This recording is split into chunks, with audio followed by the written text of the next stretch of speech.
আসসালামু আলাইকুম প্রিয় ভিউয়ার্স।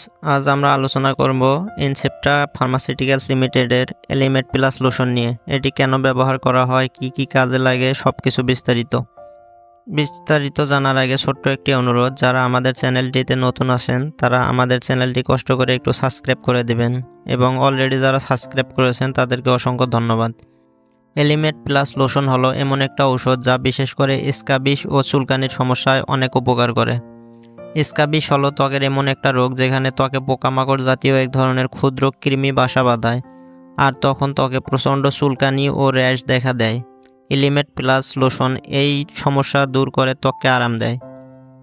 এর পাশাপাশি এই লোশন ত্বকের বিভিন্ন চুলকানি, জ্বালা বা লাল র্যাশ, এমনকি ফুসকুড়ির কারণে ত্বকে চুলকানি ও পোকামাকড় বা হুলের কামড়ের পরেও কাজ করে।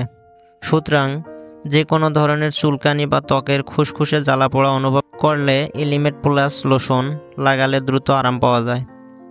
এটি ত্বককে নরম, শান্ত ও সুস্থ রাখে। এটি ব্যবহার করার নিয়ম অবশ্যই ভালোভাবে শুনে নেবেন। যেমন, সর্বপ্রথম শরীর ভালোভাবে পরিষ্কার করে শুকিয়ে নিতে হবে। এরপর গলা থেকে শুরু করে পুরো শরীর পাতলা করে লোশন লাগাতে হবে। তবে মুখে ও চোখের ভেতর লাগানো যাবে না।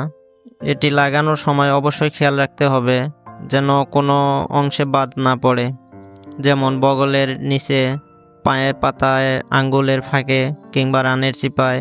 এসব জায়গায় ভালোভাবে খেয়াল মতো লাগাতে হবে। এটি লাগানোর পরে 8 থেকে 12 ঘন্টা রেখে গোসল করতে হবে। 8 থেকে 12 ঘন্টার মধ্যে আপনি যদি কোনো কাজ করেন এবং আপনার হাতের লোশন কিংবা যে কোনো অংশের লোশন যদি পানি ব্যবহারের কারণে ধুয়ে ফেলানো হয়, তাহলে অবশ্যই কাজ শেষ করে আবার ওই সব জায়গাতেই লোশনটি লাগাতে হবে। এভাবে 12 ঘন্টা পর সম্পূর্ণভাবে গোসল করতে হবে এবং আপনার প্রয়োজনীয় জিনিসপত্র যেমন বিছানার চাদর, কোলবালিশ কিংবা আপনার পরিধান করার জিনিসপত্র সম্পূর্ণ ভালোভাবে ধুয়ে ফেলতে হবে। এরপরেও যদি আপনার চুলকানির সমস্যা থেকে থাকে তাহলে 1 সপ্তাহ পর অবশ্যই আবার একইভাবে ব্যবহার করতে হবে। পার্শ্ব প্রতিক্রিয়া: যদিও এলিমেট প্লাস লোশন সাধারণত নিরাপদ, তবু কিছু ক্ষেত্রে পার্শ্ব প্রতিক্রিয়া দেখা দিতে পারে। যেমন, ব্যবহার শুরুতে হালকা লালচে ভাব বা ত্বকে একটু জ্বালা অনুভব হতে পারে। যদি খুব বেশি ব্যবহার করা হয় তাহলে ত্বকে শুকনো বা ফাটা মতো অনুভব হতে পারে। সতর্কতা: এলিমেট প্লাস লোশন শুধু বাইরে ব্যবহারের জন্য। কখনো চোখ, মুখ বা নাকের ভিতরে লাগাবেন না। শিশু ও বাচ্চাদের ব্যবহার করার আগে অবশ্যই বিশেষজ্ঞের পরামর্শ নেওয়া উচিত। অর্থাৎ যে কোনো ঔষধ ব্যবহারের আগে অবশ্যই একজন চিকিৎসকের পরামর্শ নিয়ে ব্যবহার করা উচিত।